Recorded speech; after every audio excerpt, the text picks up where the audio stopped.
Bismillahirrahmanirrahim. Assalamualaikum warahmatullahi wabarakatuh. Innal hamdalillah nahmaduhu wa nasta'inuhu wa nastaghfiruh wa na'udzu billahi min shururi anfusina wa min sayyiati a'malina. May yahdihillahu fala mudilla lahu wa may yudlil fala hadiya lahu. Fa inni asyhadu an la ilaha illallah wa anna Muhammadar Rasulullah la nabiyya ba'da wa la rasula ba'da. Pertama-tama, marilah kita tingkatkan kualitas takwa kita kepada Allah Subhanahu wa taala dengan cara melakukan perintah-perintahnya dan menjauhi larangan-larangannya tanpa terkecuali. Yang kedua, marilah kita curahkan sholawat serta salam kita kepada Nabi kita, baginda Nabiullah Muhammad sallallahu alaihi wasallam. Dan lupa, saya akan mengucapkan terima kasih kepada segenap penyelenggara atas waktu, tempat, dan kesempatannya. Para hadirin sekalian, pada kesempatan ini saya akan berbicara mengenai sistem pergaulan remaja dalam Islam. Saya akan memulai dari betapa memperhatikannya krisis moral pada remaja muslim, muda-mudinya menghabiskan waktu untuk pacaran, angka kehamilan di luar nikah melonjak, berbagai kasus pembunuhan muncul akibat hubungan yang tidak halal, hingga kasus bunuh diri yang direkam dan disiarkan live lantaran karena depresi cintanya ditolak. Semua hal itu terjadi akibat pergaulan bebas.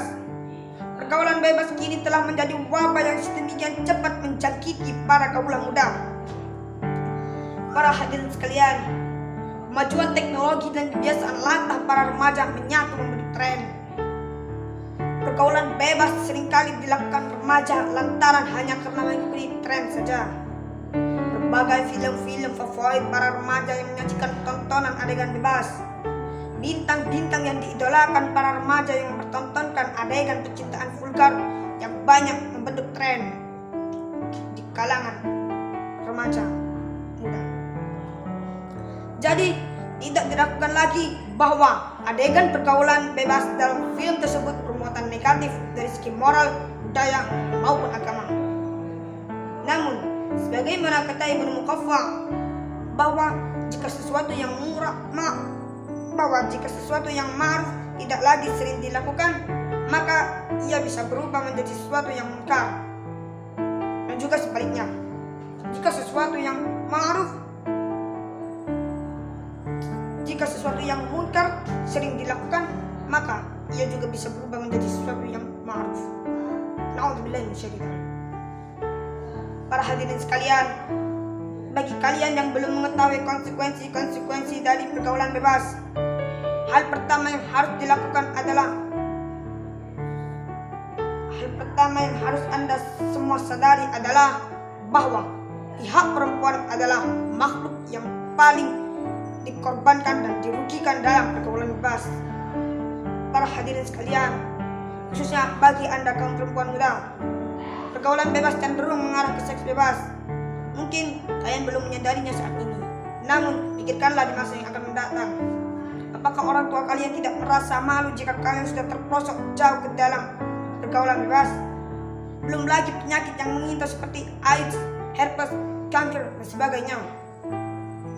Para hadirin sekalian, di sisi lain, ajaran Islam sangat mempedulikan sistem pergaulan dalam masyarakat. Islam menyadarkan kepada kita bahwa pergaulan bebas membawa dampak negatif yang sangat besar. Islam tidak melarang untuk melakukan pergaulan dalam masyarakat, karena itu juga adalah kebutuhan.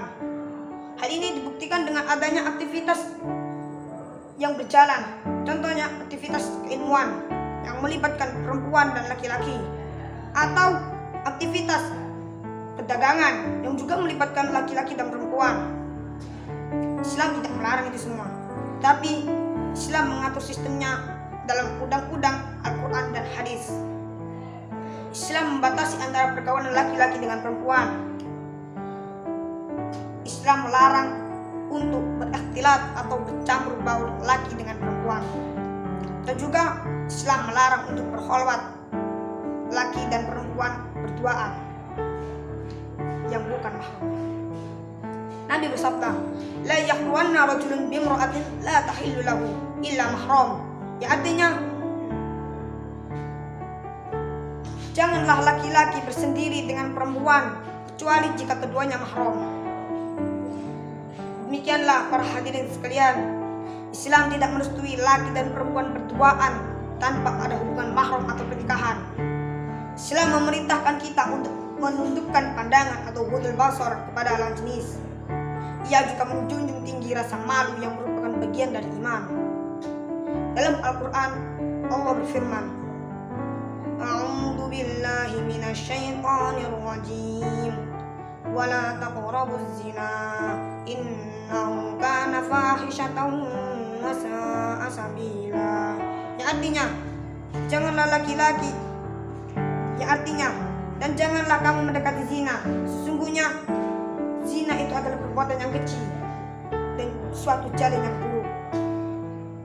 Demikianlah para hadirin sekalian, Islam memberikan kepada kita konsep zat syariah, menutup berbagai kesempatan yang mengarah kepada perzinahan. Islam memberikan solusi bagi merebaknya pergaulan bebas di kalangan kaum remaja melalui para teladan-teladan dan tokoh-tokoh mereka. Para remaja disuguhkan kisah-kisah heroik putra-putri muda. Mereka yang tidak menghabiskan waktu untuk berduaan di taman, larut malam dalam film, atau bercengkrama tanpa arah. Tapi para teladan adalah mereka yang menghabiskan waktu mereka untuk belajar, mendalami ilmu, menebar kebaikan, dan berjihad di jalan Allah.